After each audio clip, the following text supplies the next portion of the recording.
I scored 99 percentile in CUT English, and in this video I am going to explain how you can also score 99 percentile in CUT English. Hi, I am Sarthak Goyal and this is my first video on CUT. अब CUT में English जो है ना वो एक ऐसा subject है जो 99% हर बंदा ही लेता है और सबसे ज़्यादा मार्क्स भी CUT में इंग्लिश में ही कटते हैं। अब इसके कई रीज़न्स हैं, जैसे फर्स्ट रीज़न नेगलेक्ट। हमें लगता है भाई इंग्लिश तो बचपन से पढ़ते आ रहे हैं, हो ही जाएगी यार, उसमें क्या ही आ जाएगा। सबसे बड़ी गलती। सेकंड मिस्टेक कि हम गलत रिसोर्सेज या फिर गलत प्लानिंग फॉलो कर लेते हैं। एंड थर्ड, जो कि मैंने भी फेस करी थी, वॉज कि भाई पता ही नहीं करूँ क्या रिसोर्सेज फॉलो करूँ, क्या नहीं फॉलो करूँ, समझ ही नहीं आ रहा यार क्या करूँ मैं। तो टेंशन मत लो, इस वीडियो में मैं एक्सप्लेन करने वाला हूँ how you can score very well in your CUT English exams. So watch the video till the end. अब सबसे पहले आता है vocabulary या फिर idioms. अब सबसे ज़्यादा प्रॉब्लम बच्चों को यही फेस होगी, क्योंकि vocabulary और idioms ऐसा या तो आता है या नहीं आता, और सबसे ज़्यादा मार्क्स भी इसी में कटते हैं। अब उसके दो रीज़न्स हैं। vocabulary में क्या होता है कि हमें एक तो पता ही नहीं होता कि हम करें क्या, कहाँ से करें वोकैबलरी। भाई अनगिनत है ना, क्योंकि अब वोकैबलरी भी और ईडियम्स भी पता ही नहीं भाई क्या से करें।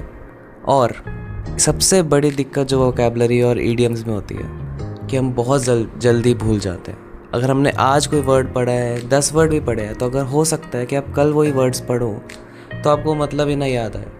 अब उससे डीमोटिवेट नहीं होना है, इससे हमें ये समझना है कि हमें उन वर्ड्स को बार बार पढ़ते रहना पड़ेगा। अब मैंने वोकैबलरी और ईडियम्स के लिए पर्सनली रुबैका आगा मैम, जो कि CUT अड्डा के चैनल से पढ़ाती है, उनका वोकैबलरी वॉल्ट देखा था A to Z series, and I can definitely say it is one of the best series on YouTube. मतलब वो जो वर्ड्स बताती है ना, उसमें से definitely I think 80 to 90% vocabulary words मेरे पेपर में वहीं से आए थे। एंड उससे पहले मैं बहुत कंफ्यूज था, भाई कहाँ से करूँ, इतने सारे वर्ड्स हैं, मैं लर्न नहीं हो रहा।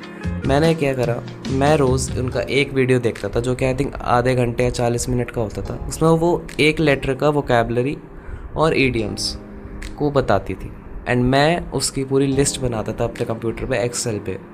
मैं हर वीडियो के हर वर्ड जो कि मेरे को लगता है कि इम्पॉर्टेंट है और आ सकता है और उसका मतलब मेरे को नहीं पता था, उसको मैं लिखता था और उसका मीनिंग लिखता था। अब एक और चीज़, जब आप वर्ड लिखते हो आपको उसका एक पहचान ज़रूर बनानी है। क्या होता है ना, हम वर्ड देखते हैं तो बहुत मतलब मुश्किल सा लगता है, जैसे फॉर एग्जांपल बॉयस्ट्रस, एक बहुत मुश्किल सा वर्ड लग रहा है ना। मैं क्या करता था, बॉयस्ट्रस का मीनिंग होता है नॉइजी। अब बॉयस किससे राइम कर रहा है, नॉइस से, तो मैं उसका एक ब्रैकेट में उसकी एक पहचान बना लेता था नॉइस लिख के। ऐसे ही आप कोई भी वर्ड जो कि मुश्किल है उसके मीनिंग के आसपास के आप कोई पहचान वर्ड से रिलेट करके बनाओगे ना, तो आपके लिए बहुत आसान हो जाएगा। अब रोज़ एक वीडियो देख लिया, आपने लिस्ट बना ली। इट इज़ वेरी इंपॉर्टेंट कि आपने जो लिस्ट बनाई है उसे रोज़ शुरू से रिवाइज़ करो। मतलब अगर आपने आज 10 वर्ड लिखे हैं लिस्ट में, तो उन 10 वर्ड्स को पढ़ा, कल 10 और वर्ड्स पढ़े, तो शुरू से उन 20 वर्ड्स को पढ़ा है। सिर्फ आज के 10 वर्ड्स को नहीं, पूरे 20 वर्ड्स को। ऐसे आप करते रहोगे ना कंपाउंडिंग, आपको लगेगा यार ये तो बहुत सारे वर्ड्स हो गए, बट 8-10 मिनट से ज़्यादा नहीं लगते पूरी लिस्ट पढ़ने में। एंड डेफिनेटली वो आपको बहुत ज़्यादा वर्थ इट लगने वाला है, क्योंकि जब आपको रिटर्न आएगा ना उसका, जब देखोगे पेपर मुझे सारे वर्ड्स आते हैं, तो आप बहुत खुश होने वाले हो। इसलिए मैं कहूँगा लिस्ट ज़रूर बनाना। सिर्फ वीडियो देख के मत सोचना यार अब तो मेरे को लर्न हो गए, 10 मिनट तक मेरे को सारे आते हैं, आप अगले दिन पक्का भूल जाओगे। लिस्ट ज़रूर बनाना।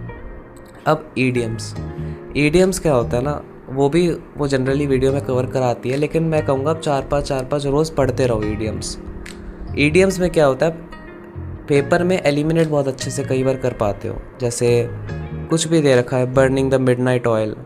अब ऑप्शंस में से अगर आप देखोगे ना कि ये इससे मैच कर रहा है और ये ऑप्शन जो है सिर्फ ये B और D ही है, तो आपको समझ आ जाएगा कि A और C तो नहीं हो सकता। मान लो अगर 4 ऑप्शन दे रखे ईडियम्स के, तो आपको एक पता है ईडियम, वो आपको डेफिनेटली पता है कि उसका ऑप्शन फर्स्ट का जो ईडियम है जो आपको पता है, उसका ऑप्शन 4th है, और वही कॉम्बिनेशन सिर्फ A ऑप्शन और D ऑप्शन में दे रखा है। तो आपको पता चल गया ना कि B और C ऑप्शन नहीं हो सकते। तो ऐसे आप आराम से एलिमिनेट कर लोगे। तो ईडियम्स तो ये हो गए। अब फ्रेजल वर्ब्स जो है ना, वो मुझे लगता है अगर आप इंग्लिश नॉवेल्स पढ़ते हो या फिर आपने इंग्लिश वीडियोज़ या सीरीज़ देखते हो ना, आप कर लोगे आराम से, क्योंकि सबकॉन्शियसली ना फ्रेजल वर्ब्स को आपके दिमाग में होते। तो आई थिंक फ्रेजल वर्ब्स में तो कोई दिक्कत नहीं आने वाली है। अब आते हैं फॉरेन वर्ड्स जो है ना, वो ज़्यादा नहीं है। आई थिंक 15-20 ही है जो मेनली रिपीट हो के हर शिफ्ट में आते रहते हैं। तो फॉरेन वर्ड्स के लिए तो आप कोई भी वीडियो देख सकते हो। मैंने पर्सनली PW के एक CUT आती है इंग्लिश की बुक, वो उसमें 15-20 फॉरेन वर्ड्स थे या 30 होंगे, मैंने वो पढ़ लिए थे और आई थिंक उसी में से सारे आए थे। तो आई थिंक फॉरेन वर्ड्स के लिए तो आपको कोई दिक्कत नहीं होगी। और CUT के लिए एक PW की जो बुक है ना, वो बहुत रीज़नेबल है और काफ़ी अच्छी है। मतलब उसमें फॉरेन वर्ड्स है, उसमें ईडियम्स है और मतलब सब कुछ टॉपिक्स थोड़े डेप्थ में नहीं है, पर थोड़े है कवर, और मुझे तो अच्छी लगी बुक। तो आप वो ज़रूर परचेज़ कर सकते हो।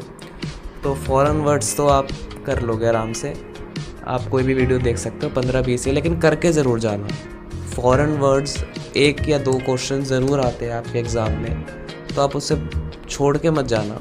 प्रोबेबिलिटी 70-80% होती है आने की, लेकिन आप क्यों चांस ले रहे हो? मतलब 5 नंबर का सवाल है यार। अब बात आती है ग्रामर की। अब ग्रामर जो है ना, वो 80-90% तो हमें आती है, बचपन से पढ़ते आ रहे हैं। वहाँ बोल सकते हो कि हम बचपन से पढ़ते आ रहे हैं, वो हमें आती है। तो ज़रूरत सिर्फ है प्रैक्टिस मॉक्स की और प्रैक्टिस एक्सरसाइजेस की। अब मैंने अपने टाइम पे DU-BUDDY से करे थे, आप वो भी ले सकते हो या फिर किसी और ऐप का भी आप ले सकते हो। लेकिन सबसे इम्पॉर्टेंट है ग्रामर के जो कुछ रूल्स होते हैं ना, जो हम भूल जाते हैं। जैसे जैसे हम क्लासेस के आगे बढ़ते हैं, कुछ बेसिक रूल्स होते हैं जो हम भूल जाते हैं और वो ट्रिकी होते हैं, और उन्हीं को NTA टेस्ट करता है। जैसे एक नाइदर नॉर आइदर और वाले रूल है कि neither the teacher nor students. अब इसके आगे इज़ लगेगा टीचर के हिसाब से या फिर स्टूडेंट्स के हिसाब से आर लगेगा। तो ये जो रूल होता है ना, सुनने में हम क्या करते हैं, मैं जनरली क्या करता हूँ कि ग्रामर में सुनने में ये ठीक लग रहा है ना, तो यही ठीक होगा यार, है ना। हम जनरली सारे बच्चे यही करते हैं कि भाई ये फिट बैठ रहा है, सुनने में एक्यूरेट लग रहा है। रूल तो कोई याद करता नहीं कि ZMR के फर्स्ट फॉर्म ये सब मैंने कभी नहीं करे भाई, ना मैं करता। तो लेकिन इन कुछ रूल्स में हमें करना पड़ेगा यार। तो मैंने क्या करा, मैंने रुबैका मैम की एक 1 शॉट वीडियो देखी ग्रामर की, जो कि 8 घंटे खरीदते। अब आपको 1 सिटिंग में नहीं देखनी, आप इंस्टॉलमेंट में देख सकते हो या फिर 2x करके भी आप देख सकते हो। मैंने सारे रूल्स जो बता रही थी सुने, और कुछ क्वेश्चंस मेरे को नहीं आ रहे थे, तो उनके पीछे जो रूल था ना, वो मैंने लिख लिया विद एन एग्जाम्पल, ताकि मैं जब दोबारा पढूं तो मेरे को एकदम क्लिक कर जाए।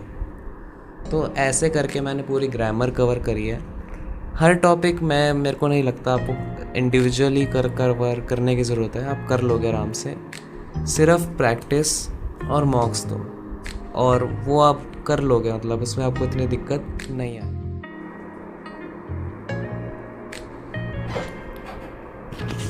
अब बारी आती है रीडिंग कॉम्प्रीहेंशन और arrange the statements in chronological sequence to make a meaningful sentence. तो मैं कहूँगा यार ये तो ना आप आराम से कर लो। इसमें काफ़ी लोग कहते हैं यार कॉम्प्रीहेंशन करना बहुत ज़रूरी है, रोज़ करो। मुझे लगता है यार हम बहुत कर चुके हैं कॉम्प्रीहेंशन अब तक, और अब बेसिक ही आता है, मीडियम लेवल आता है, बेसिक बिल्कुल भी नहीं, मीडियम लेवल आता है, ना ज़्यादा डिफ़िकल्ट ना मुश्किल, और वो आप कर लोगे। तो मैं तो यही कहूँगा कि उसकी आप अगर कॉम्प्रीहेंशन आप दिन का 1 भी करो बहुत है, और उसकी arrange the statements in chronological sequence वो तो आप कर लोगे, जो आप मॉक्स और प्रैक्टिस एक्सरसाइज में करोगे बहुत है, वो बहुत आसानी से हो जाते हैं, और कॉम्प्रीहेंशन भी ज़्यादा मुश्किल CUT में नहीं आता, तो आप आराम से कर लोगे। लेकिन कॉम्प्रीहेंशन में सिर्फ एक बात ध्यान रखने की ज़रूरत है कि कॉम्प्रीहेंशन में कई बार वर्ड्स जो यूज़ होते हैं ना वोकैबुलरी के, वो उसी से आएंगे जो आपने वोकैबुलरी की प्रैक्टिस करी। अगर आपको वोकैबुलरी अच्छे से आती है तो कॉम्प्रीहेंशन आप कैसा भी आ जाए आप कर लोगे, उसमें इतना मुश्किल।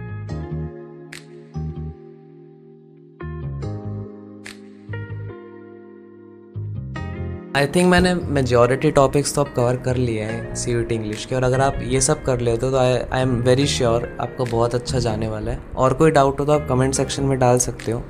अब अगर आप 11th और 12th में हो और आपको पूछना है कि आप CUET इंग्लिश के लिए आप अभी से क्या कर सकते हो, तो मेरा एडवाइस यही रहेगा कि आप अभी सिर्फ एक वीडियो देख लो रोज़ का, रुबैका मैम का वोकैबुलरी का, जो कि होता 40 मिनट का है, बट अगर आप 2x में, और वो काफ़ी सारे वर्ड्स ऐसे भी कराती है जो हमें ऑलरेडी पता होते हैं, तो आई थिंक वो 15 से 20 मिनट में आपका हो जाएगा।